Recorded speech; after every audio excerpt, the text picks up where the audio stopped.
Hello, everybody. Hello, Hello, hello, Ivan. hello, friends. Hello, Sergei.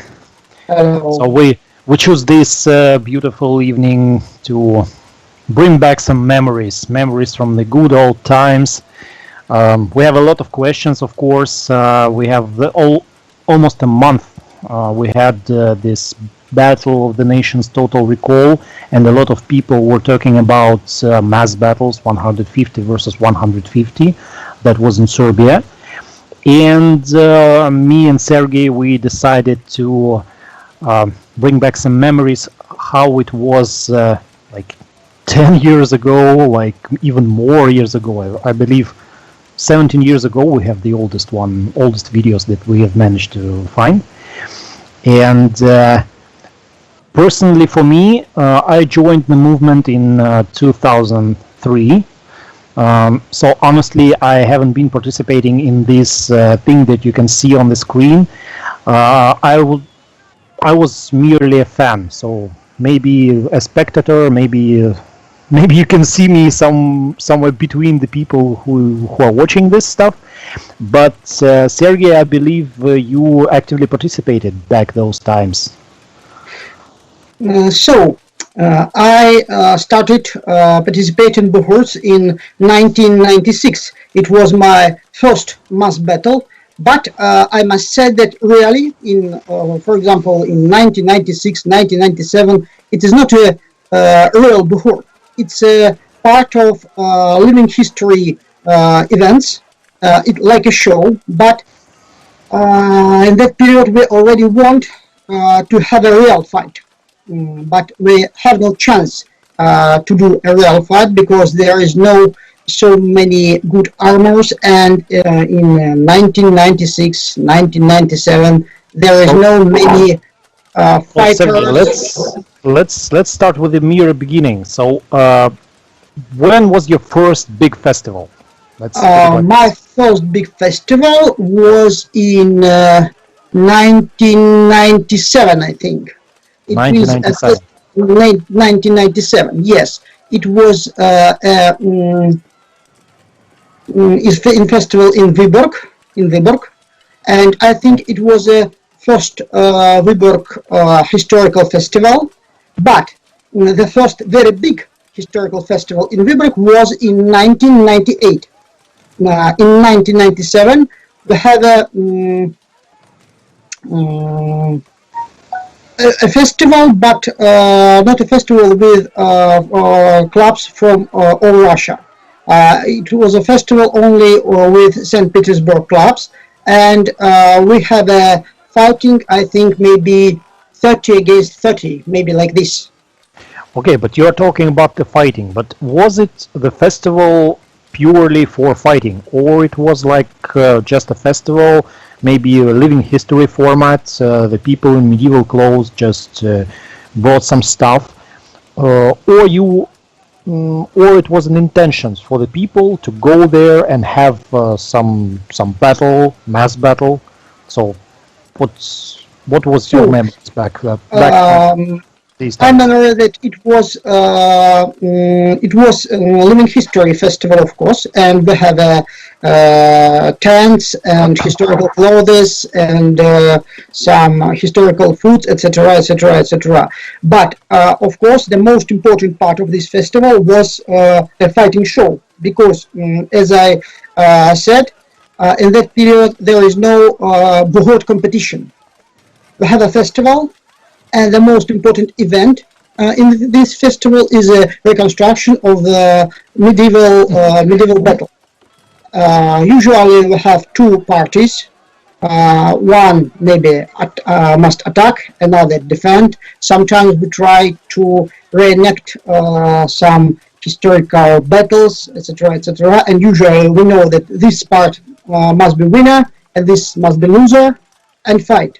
But in this battle, in this fight, we try to fight not in scenario, not in show, but do real strikes, real thrusts, etc. I think it was a historical festivals, but for but many people want to fight, and the most interesting part, the most important part, is the reconstruction of medieval battle. Okay, so you say that there were a lot of people who wanted to fight, even in this Yes. scenario battles.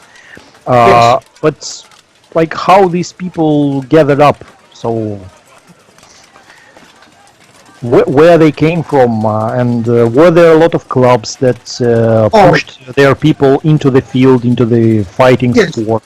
Okay. Or So- what is the prehistory? So we see a lot of people in the battlefield, yes, but what was the background? How these people come up with an armor? How these people come up with the idea that they can recreate some mass battles along with their comrades, along with their fellow clubs and everybody? So, as I remember, because it is a very, very long time ago, there are many historical clubs. For example, in St. Petersburg, we have one big club. Is the club? It was the club Княжеская дружина, and if you know, for example, PLK, in that period, it was a part of this big club. So we have very big club in St. Petersburg and some small clubs, and there are many clubs in Sorry, other. Sergei, small interruption for the people who are watching. We're talking about this PLK club. Now a lot of people know them as Old Friends team. So Yes, the team Old Friends is the team of was born in PLK. Yes, so there are many clubs in Russian cities, for example, in Moscow, in Saratov, in Novgorod, etc., etc. And there are some big events, historical festivals. I think the most important was a festival in Buhurt Castle. And every year, people from these clubs come to this festival and try to fight, of course, usually we did our armors by ourselves. Of course, we cannot did helmets or blades. Sergei, let's not rush a bit forward. So let's talk a bit about the how many people actually what you saw the evolution of these mass battles right from the 1996.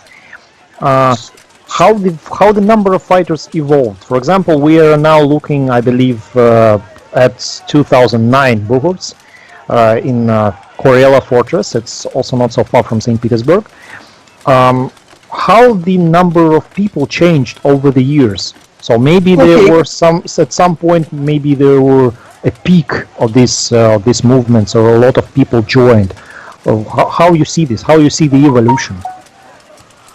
So I think we start in 1996. We start, I think, about 30 against 30, and the biggest Buhurt, I think, was in maybe 2006 or 2007, and it was, as I remember well, 200 against 200. But it was one time, I remember, this very, very big Buhurt. Usually 100 against 100, it was very typical for Buhurt Castle, and in Koryagin Fortress we had the Buhurts 100 against 100, for example. I think in 2008, 2009, it's not so big Buhurts. I think it was maybe 80 against 80, maybe like this. I don't remember clear, because I had a Buhurt practice from 1996 to 2007. I had a Buhurt practice last time in 2007, and after that I only see this. And as I remember, the real figure is about maybe 150 people at all, and so, for example, 70 against 70 in the field. Okay. Just as I remember, as I told you, I joined the movement in 2003, and these these years, Viborg Castle and the festivals in Viborg Castle were already well known. So it was some sort of the traditional festivals. So each year in summer you can expect at least one or maybe even 2 or 3 big festivals in Viborg Castle, with a lot of people that came from all over the Russia, from Belarus, from Ukraine, I believe. So a lot of people came, and they participated in this type of battles. And some of them were scenario battles, so like some sort of the you win and you lose, but now we can fight. But some of them was just like real stuff. So people fought to win. And it's funny that like for me it's almost 17 years, and for me it's really a common thing. So I regularly hear about the festivals in Viborg Castle. A lot of events were not only in Viborg Castle. As you can see, this is the Koryagin fortress. We had historical reenactments in St. Petersburg on Peter and Paul Fortress Island.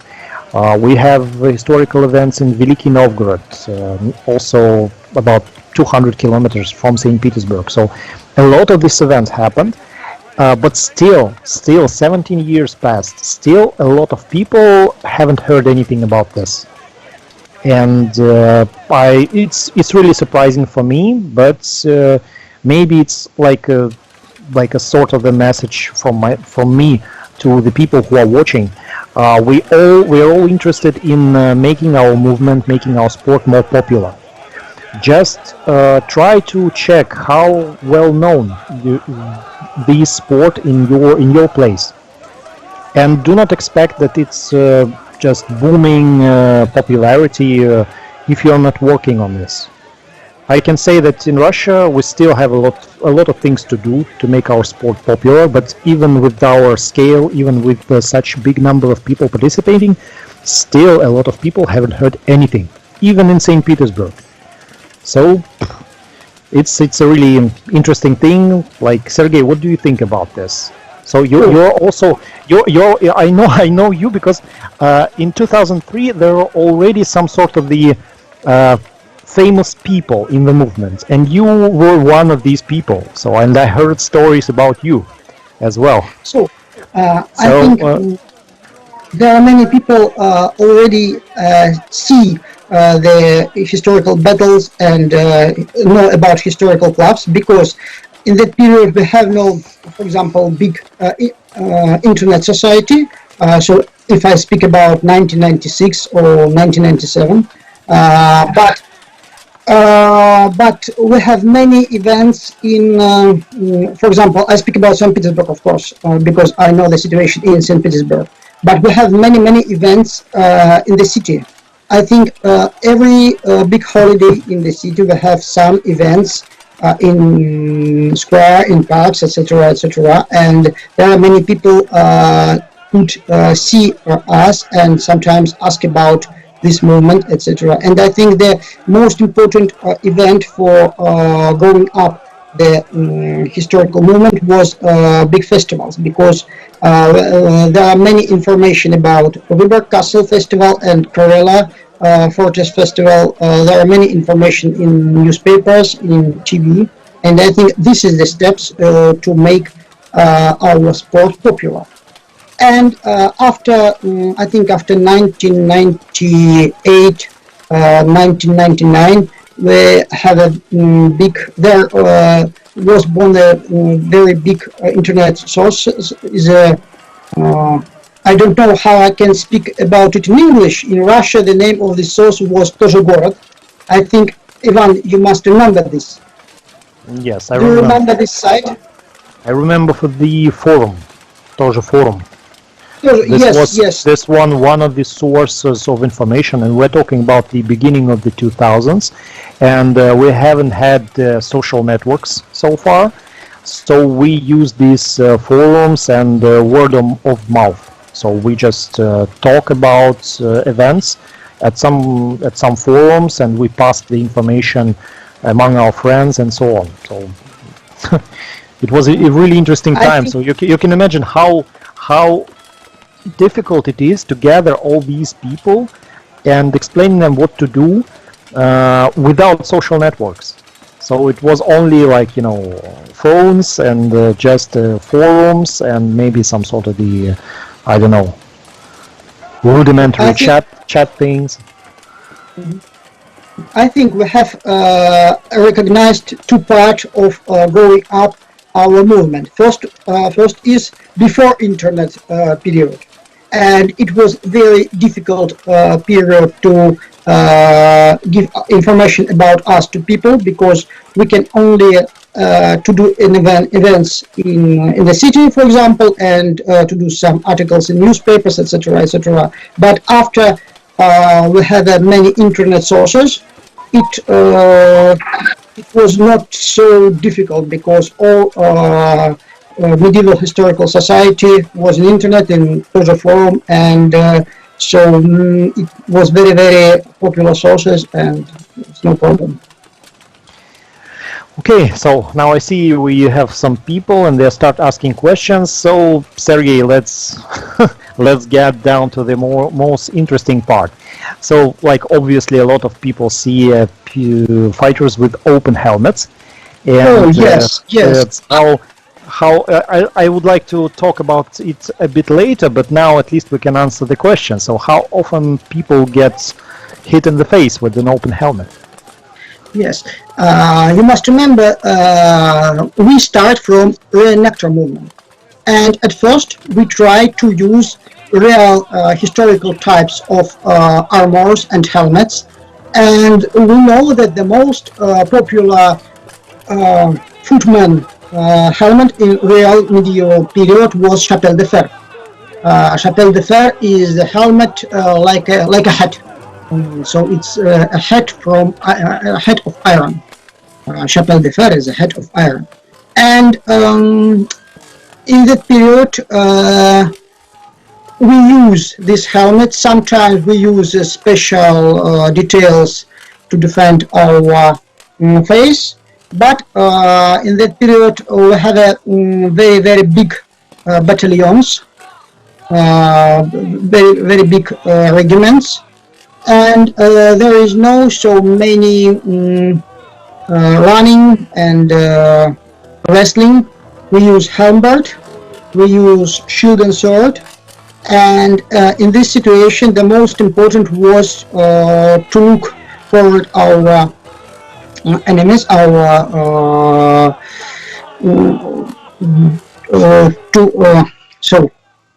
it was not so dangerous to use this helmet in that period. And of course, in that period there is no so effective fighters like now, because some clubs have trainings and training with helmet, with swords, and study to strike harder, etc. But there are many people who have no any training practice, and use his arms and armors only 2 times a year or 3 times a year, and in that period is not so dangerous to fight in Buhurt, I think, because in that period we have no so good armor like now. Our armors was very historical, but not so effective like modern armor. I speak modern about modern HMB equipment. So as I can understand, it's first it's the authenticity and look of your armor, then actually the effectiveness or something. Yes, of course. In that period, we thought that if this armor very authenticity, so it's very good for fighting. We thought like this, but now we know that it is not so really like this. Yeah, actually I heard also this argument that like, you know, people were creating this armor and they were care about their lives, and they fought in this for centuries, and it is probably should be effective just as a natural selection. thing. But still, now we understand that for modern reality, for the sport, actually for HMB sport, some of the historical armor pieces they not provide sufficient level of safety. And this is why the Authenticity Committee and Marshals Committee, they are working really hard because they need to consider this thing and ensure that by securing the sufficient level of authenticity, we also provide the sufficient level of safety for the fighters. But actually, Sergei, you mentioned a really interesting thing regarding that back those times, the equipment and the weapons and the fighting technique was not so demanding as it is now. Just because people were not training so hard, for them it was like merely a hobby. They used the armor like 2-3 times a year during big festivals in summer. And I believe for some of the national teams and HMB enthusiasts in different countries, they are now passing actually this period. And this is why for them it's quite hard just to jump from the level that they are now to the level of the professional, I can say, professional fighters that we have in the leading HMB teams. Actually, I encountered this exact situation in Austria in 2012 on Battle of the Nations. I met some really good guys from Austria, and then me and the PLK team, we went to Austria for a training seminar, and they were thinking exactly like this. So I put on me some sort of the metal armor. A lot of people running around me hit me. It's not hurt. Everybody have fun. Everybody is happy. But then level of the Russian national team was already quite high, and for them it was quite a surprise that the fighters, HMB fighters, they training really hard. For them it's not only just a hobby. For them it's not like putting armor 2-3 times a year. They actually live and train to be HMB fighter, and this is very important. But okay, let's put in the more details, like what about the weapons? So what kind of weapons were used in this kind of buhurts, and what kind of safety requirements for these weapons were used? Because we can see a lot of the halberds in the field. We can see the shields that are not really similar to the shields we can see now in the field. I heard, well, I know, and I also heard a lot of stories that on a lot of these buhurts, thrusts were allowed. So the people can actually use spears and halberds to thrust. So what can you say about the weaponry and the why it's like that? So really we could trust in these buhurts, and we have two typical complexes of weapon. First one is a shield and a sword. Of course, actually we use not a sword but falchions. And another one is pole arms. Usually we use halberd, but sometimes we use glaive or causes, for example. So in accordance with the rule set of the book, we can use thrusts. So we use very big shields, because if our enemy try to thrust me, it is the most dangerous action. So I use a rather big shield, and in that period there is no rule. If I touch the ground on my shield, I must lay down. No. So I use very big shield, maybe triangle shield or paveza, and it's normally because I can defend me and my friend who use halberd, and he stay behind me using this shield. If I am a fighter of the first line, I use a big shield and a falchion, and I try to defend the thrusting of halberd of our enemies, and I try to stop his first line. If I am a fighter of second and third line, I use a very long halberd, not a short halberd like 5 against 5 now. Rather long halberd is about 2.5 meters long, and I try to strike my opponent, and of course I try to thrust them. I try to thrust to the shield to stop the opponents, or thrust to the body, or of course strike to his helmet with very hard. And because we use lines, not for example we have very big battalions. So for example, we have this is actually a very interesting remark that you are doing, and Franz, just be very attentive here. So as you can see, even on the video on the background, these type of mass buhurts, they require formations.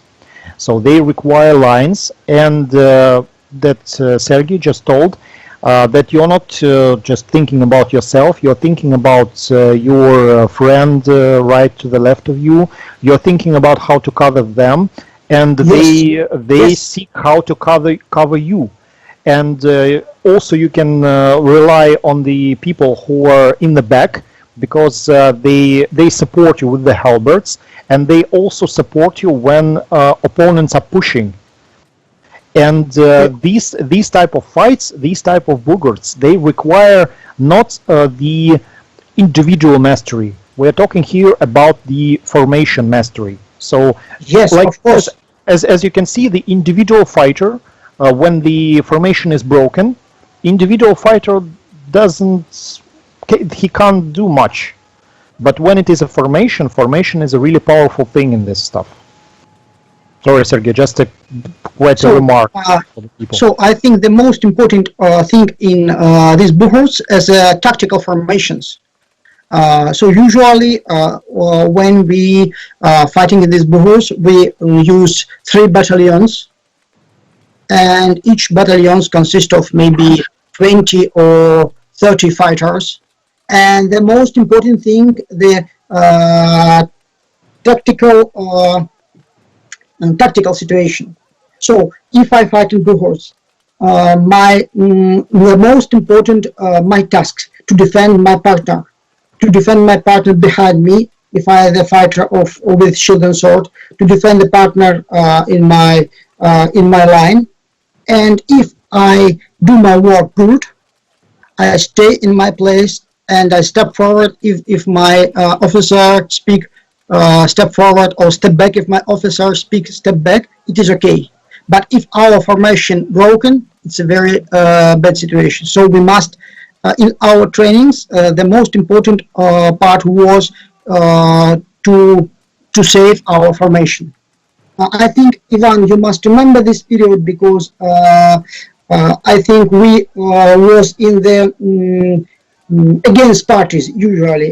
As I remember, you in PLK club, yes? Well, my brother, he is in the PLK club, and I was just again like a fan, like a spectator. But I really remember that mass buhurts, they always use some sort of the battalions, some sort of the how to say it, boxes. We can call them boxes. And usually, yes, it's 2 or 3 of them with their own task in the field. And here the tactical decisions are coming. So, for example, one box is pushing, the other one is holding, and one in the reserve.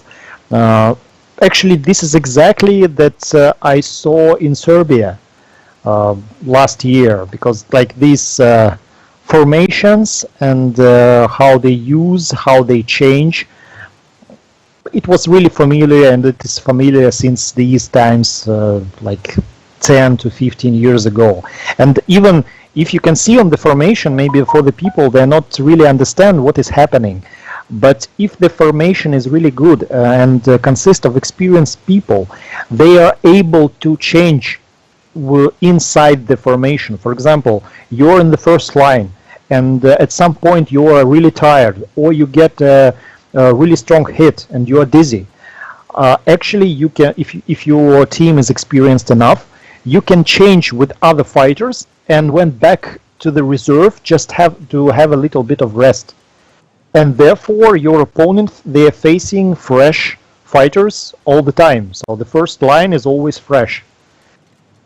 And sometimes these buhurts, they last for like what is the longest one, Sergei? What is the longest mass battle you experienced? Longest, in my experience, it was the longest and the terrible battle in 2003 in Buhurt Castle. So it was a very interesting situation because in that period we had two coalitions. I think first one, yeah, we can see. I just want to make an example. So now we also see long fights in 5 versus 5, for example. But you can see here it's an open field. There is nothing that you can hold on and have some rest. And Yes. if you are inside the formation and your formation is fighting, there is no time for you to rest at all. So if you are in the first line, you're holding the line, and it's really hard. Yes. Because you're getting a lot of hits, you're pushing or you're being pushed. If you're in the second line, then your main task is to deliver as many hits as you can.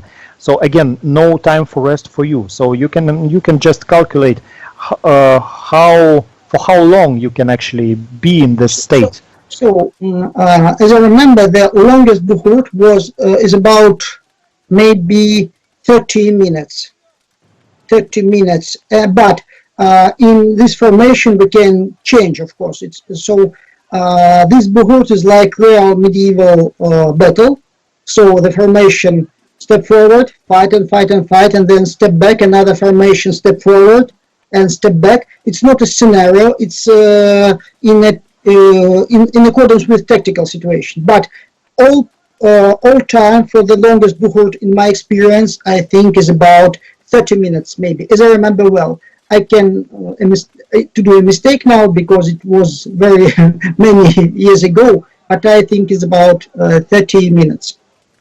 But I can assure that you can confirm that it is really consuming. So you don't have time to rest, and it's really exhausting. Even standing like for 2 minutes in the first line, it's not an easy task at all.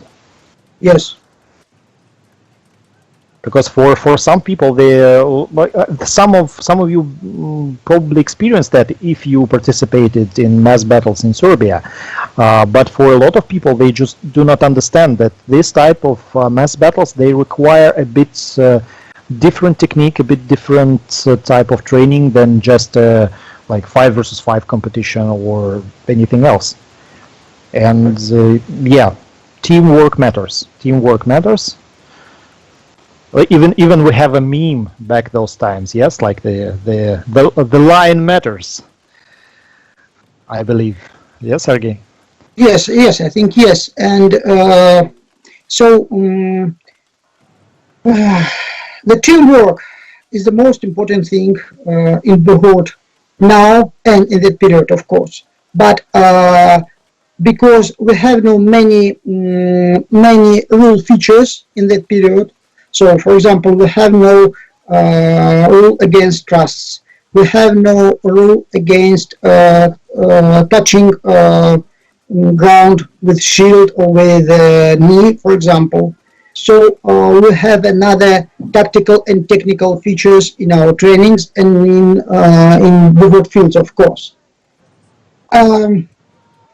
So I think it was the reason why we use another complex of armors and why we use another complex of weapon.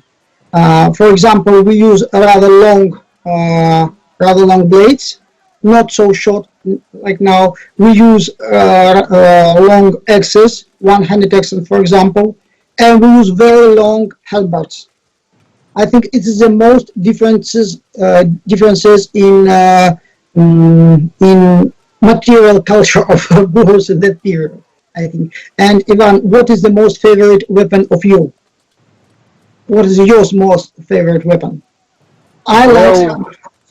Well, when I was fighting, and it was a really long time ago, I used sword and shield, so I'm more like a fencer than Buhurt fighter. So fencing for me was interesting, but for the Buhurts, no.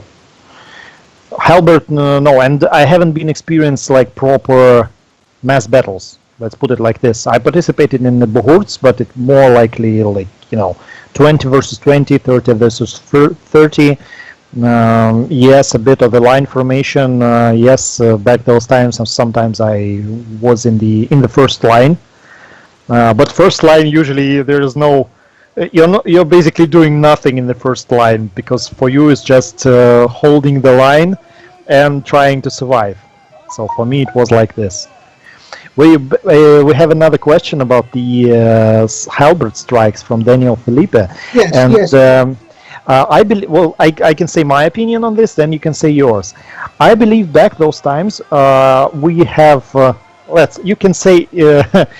You can call it gentleman's agreement, but actually the thing is, it was a very well-known community, so almost everybody know everybody, and if something serious happens, usually everybody knows who did it, and the general gentleman's agreement was that guys, we're here for fun, and we try to bring your opponents down. You can try to overcome, you can just the aggression and so on, but there is no purpose to kill anybody, there is no purpose to intentionally harm anybody, to whatever it is. And we had some people in the community that were well known that they are not really stable. But at some point, the community itself starts to reject these people, because, for example, you are leader of the club, you are the well-known person, you are a respected person in the community, and suddenly one of your fighters start, I don't know, doing something really nasty. And of course, a lot of people come to you and start asking why. Do you allow this? Is he doing this intentionally or what? And you, as a leader of the club, you are interested that just go and talk to such person to explain that okay, you are maybe a really good fighter, but you should behave yourself. And this is my opinion. So there was no sounded agreement, but everybody knew that they should be careful. Do not deliver serious harm to anybody, because it's still it's still an illegal action in Russia.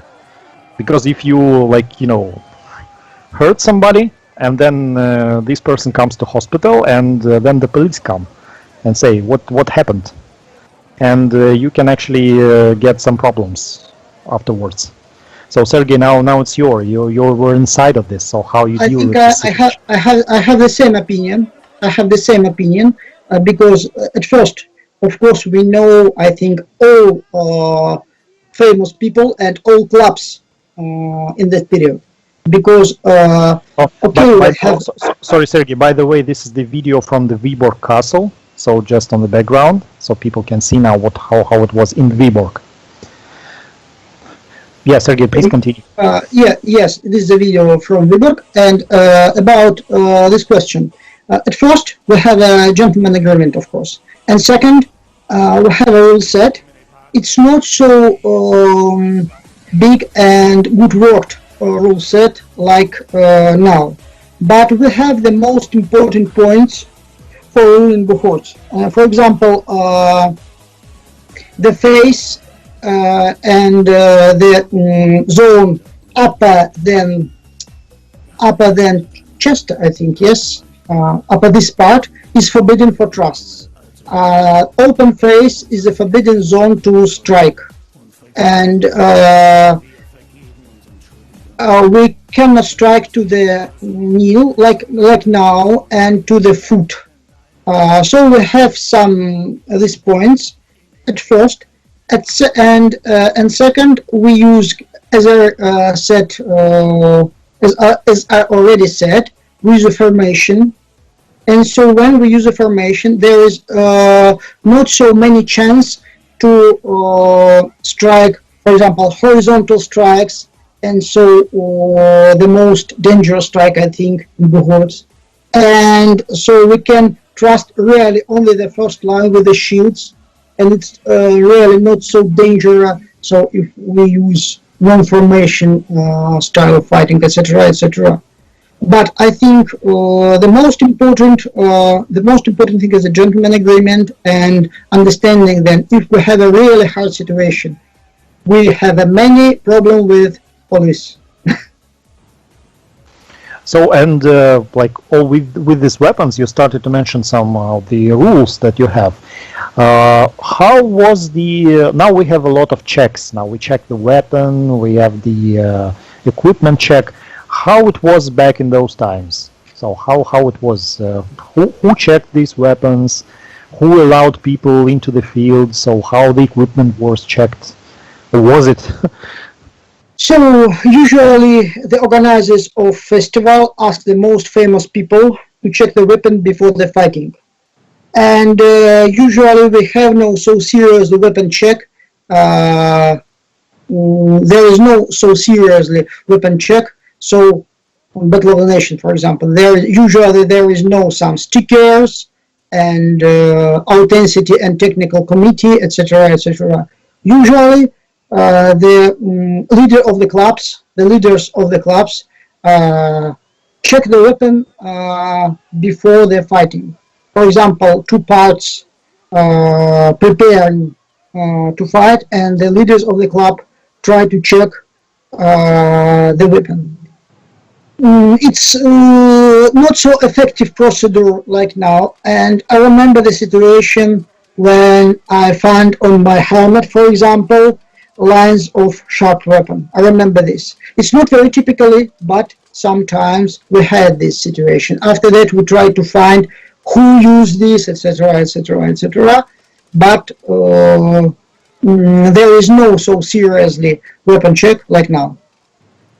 And what about the armor? What about the equipment check? Equipment check like this. So I think after 2025 we start speak that already must use beavers and not use only the padded equipment, use metal equipment, etc., etc. But sometimes, and you can see in the video, some fighters use only the chainmail, for example, and it was normally for this period. And many people use open face helmet. It is okay in that period. And sometimes they use not very hard gauntlet. It is rather okay. You must remember that it was a time of fun buhurts, not a real competition, and so there is no so. Yeah, I remember that, and a lot of questions actually. There is no one technical regulation for all festivals, of course. In some festivals, organizers ask to use the hard armor. In some festivals, we have, this is a reenactor festival, so you can use authenticity armor, etc., etc. Oh, and now, as I see, we can see the video from Izborsk now. Okay. You mentioned the different rule set. I personally remember that a lot of these old buhurts started like this. So you have a bunch of fighters from one side, bunch of fighters from another side, and in between, main organizer of the festival comes, and he starts to explain the rules. Yes. How we are going to fight this exact fight. And it was really common thing, so I remember this well. And regarding the fun buhurts, I can say that a lot of questions actually how dangerous it is. So we hadn't had any like, proper weapon check, proper equipment check. So how many people get injured and stuff. I can say that back those times with all these fun boards, it was for fun. So the people, they were just, okay, I had enough fun, so I need to lay down, and that's it for me. And you can't see a lot of the ambulances on the background. I don't remember any ambulances on these old Buhurts. Of course, we have some medics, some medical team, but it was just like, volunteers or something. So it wasn't like on Battle of the Nations when you have ambulances, when you have professional medics that are ready to assist you and bring you to the hospital. No, nothing like that. So basically, what you can rely on, it's the the medical bag that you have in your car. That was the most common thing that you can expect to get after these Buhurts. But I can't remember a lot of injuries actually. So people were really like, I can't say care to each other, but they were like thinking what they're doing, and just if you have enough, you have enough. The era of the professional medics and a lot of serious, well, not a lot, but some of the serious injuries. This era came in, I believe, after Battle of the Nation, when it comes to sport, when people start fighting not for fun, but for something.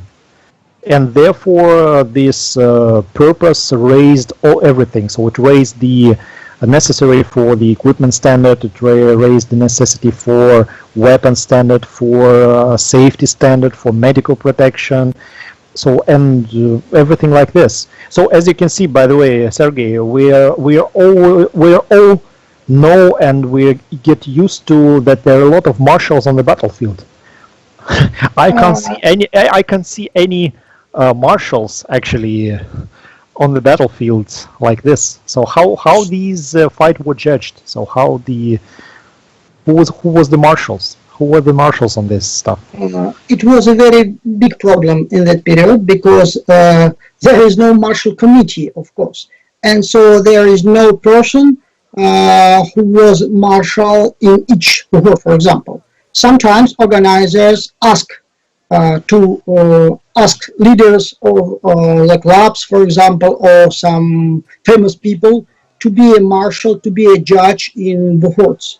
But there is no so clear rule set, and there is no so many clear rules.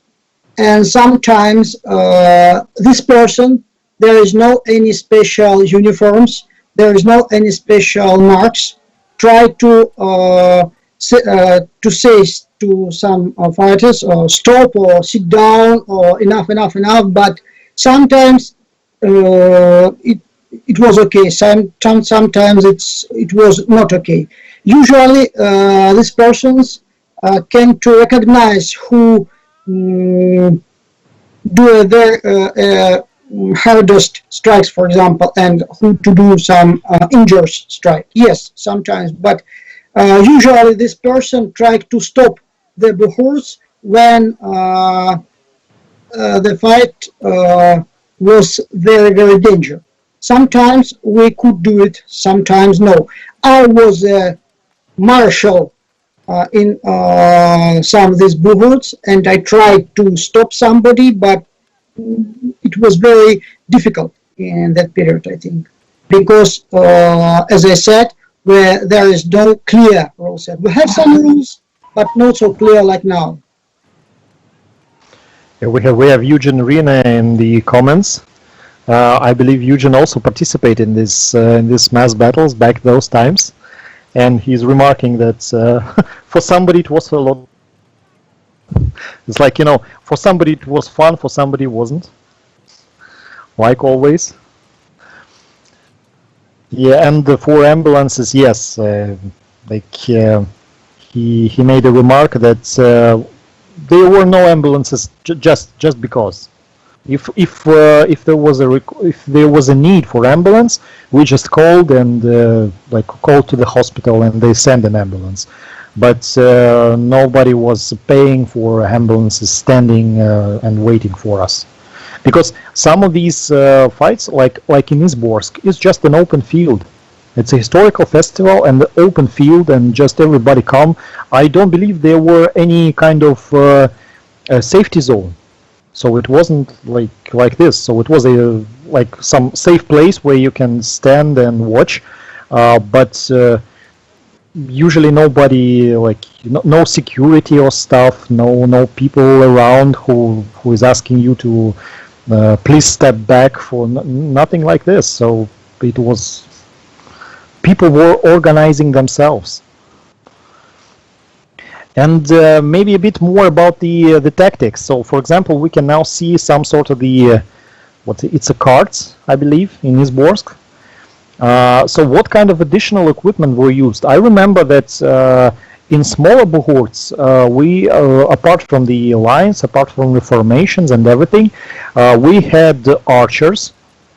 We had some sort of the catapults, and we have some sort of the obstacles like this. So there is a cart standing, and the people use them just to make some sort of a special formation.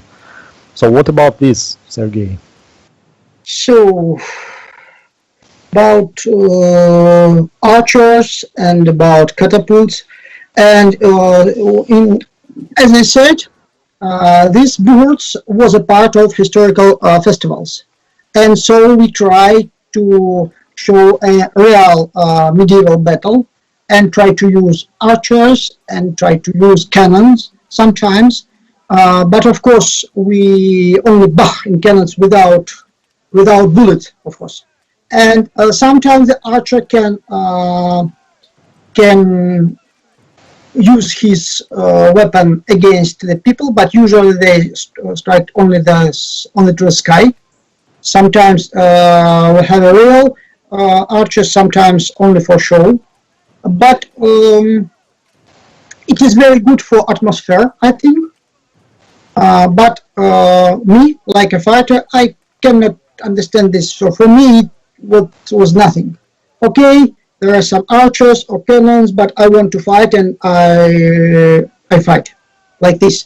But I think it's very interesting for the people because many archers do it in one time, or cannons fire, etc. It's very beautiful, very interesting, but I think it's not about buhurts. Well, sometimes it is, but I remember again the smaller buhurts that I participated, and sometimes we used fortresses built, so we try to recreate the attack on the fortress when you have to climb on the wall. But then again, it's a more complicated rule set, so it's more like not buhurt, but more like live action RPG. So for example, if you're on the ladder, nobody can hit you or kick you back from the fortress wall. So yeah, it's an additional complexity, but sometimes it was fun, because trying to attack the fortress, it's actually quite a thing. So for example, if you are a part of the attack party and there is a fortress in front of you, there is obviously a gate, but the gate usually barred, and a lot of people with pikes and halberds standing there. So then you start thinking, like, actually, how the hell should I attack this fortress? It's not so easy task. So therefore, people started to think about some different tactical decisions. Even with such small thing as carts, as you can see, the carts on the field, it's also a point that you can build some tactics, some strategy around it. So we actually, I believe, last year in St. Petersburg on Battle of Neva, we tried to make something similar with the additional list put inside the 5 versus 5 list. If you search on the Google for Battle on Neva 2019, probably you will find. So, and this thing were inspired by these old buhurts where some obstacles were on the battlefield. Yes, yes, I remember this buhurts, and now I see the very good remark about strategy of buhurts from Eugene. I think yes, it's the main tactics, the main strategy step. What was the remark? Okay. Come unexpected with a lot of good guys. Yes, Well, yes, it's really, I really.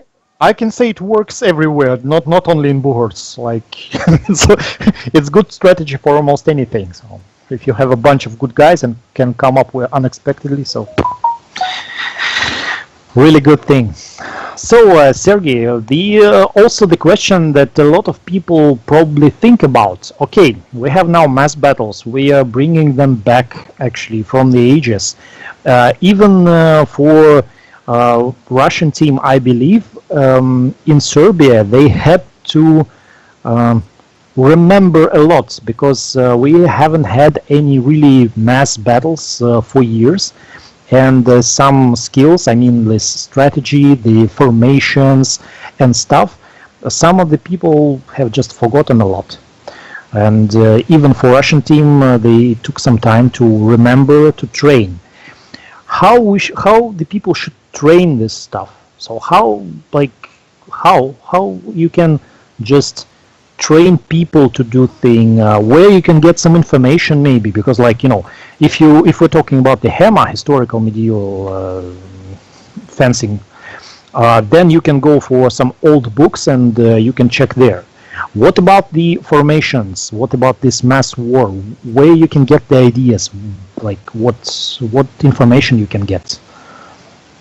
I think, as I remember well, and I remember the first period of Buhurts, as I speak about 1996, 1997, 1998, 1999. We have no any information about formation, work in the field, about tactics, about techniques, etc. And we try to create this. We try to use some information from, for example, from books about wars of 18th and 19th century, about line tactics, and we try to use information about historical battles. And for example, we know about the real medieval tactics, for example, the tactics of battalions with use helmets, etc., etc.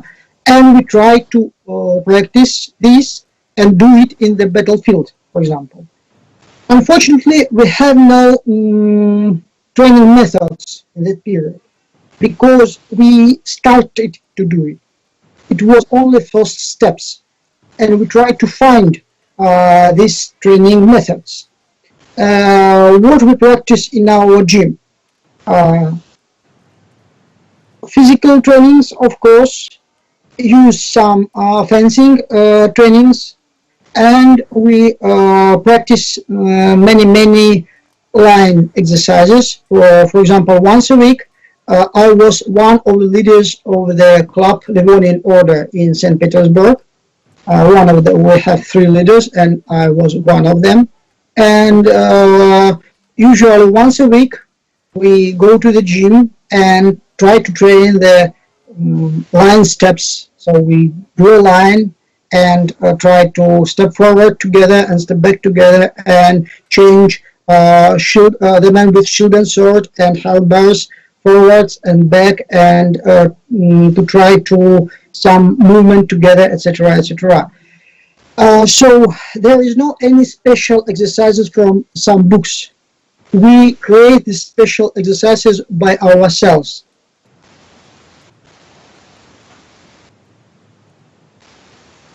Okay, so but maybe an advice for the people, because a lot of people in Serbia, they just encountered some sort of the new stuff for them. So what should they do? Because I remember myself on the training, we just learned how to move a line in the line. So if you are standing in the line, you should move with the line, and it was one of the exercises. We were just Yes. like walking back, forth, rotating, changing, holding against the push, push ourselves. So these just were the basic things that, and it was for everybody. For example, I was more interested in fencing, but I went to a club of mine back those times, and still this was a part of the fighter training.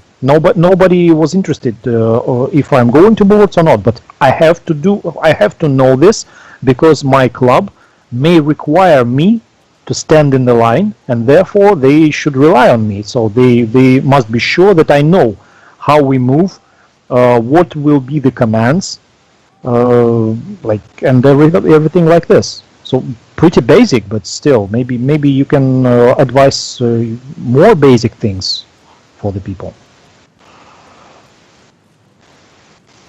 More basic things. So I think the most important and basic thing this is do a line, for example, twice line, and together step forward, step back, and for example, what we practice, right wing forward, left wing forward, etc.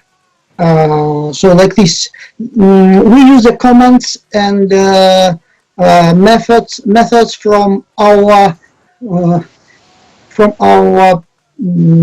practice in. We read some books of army. So, for example, like they must turn to the left, turn to the right, step forward, step back, etc. I think this is the basic things for line actions.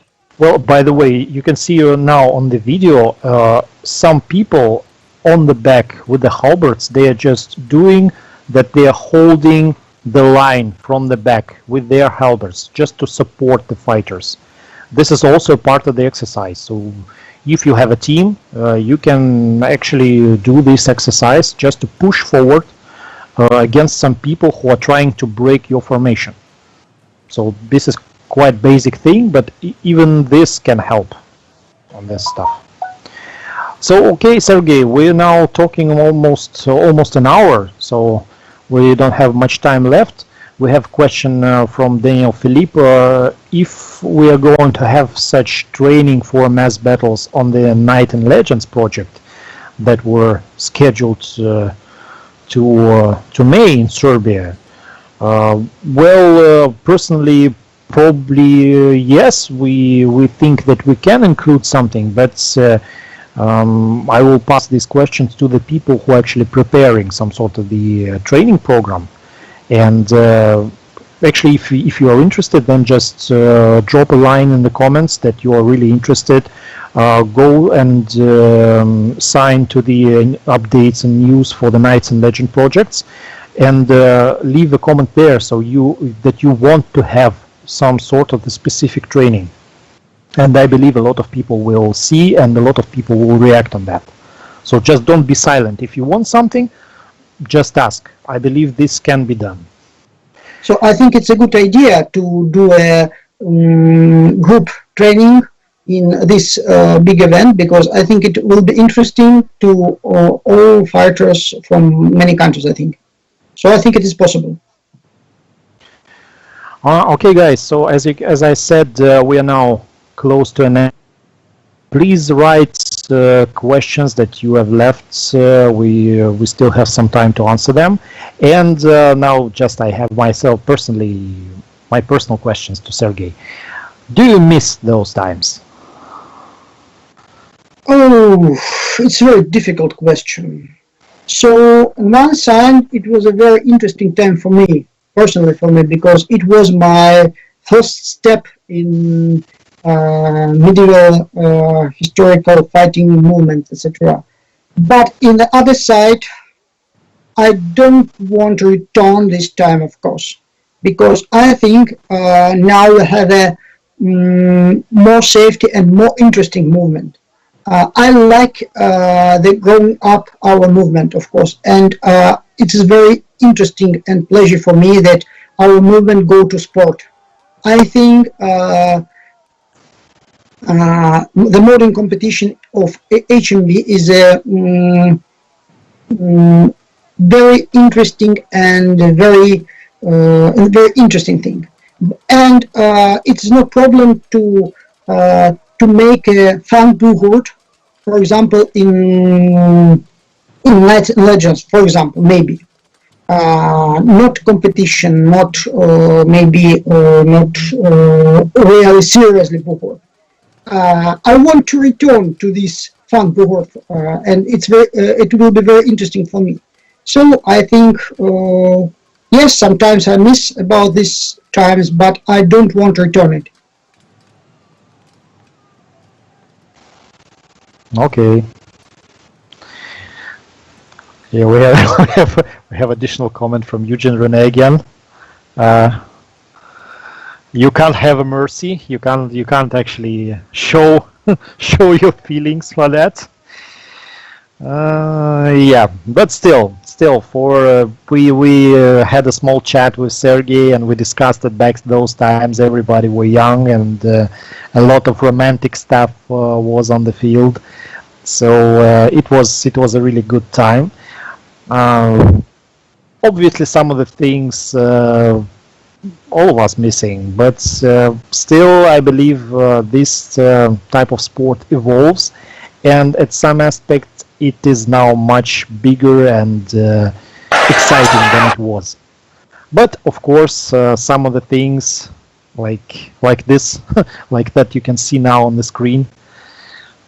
Yeah, some of these things were missing, and this is why actually we're trying to bring this back. So we're actually trying to bring this type of war, this type of buhurts into the Battle of the Nations and other big events, HMBIA events. So thank you very much, Sergei. Maybe you have some questions to the audience. Maybe the audience have some questions.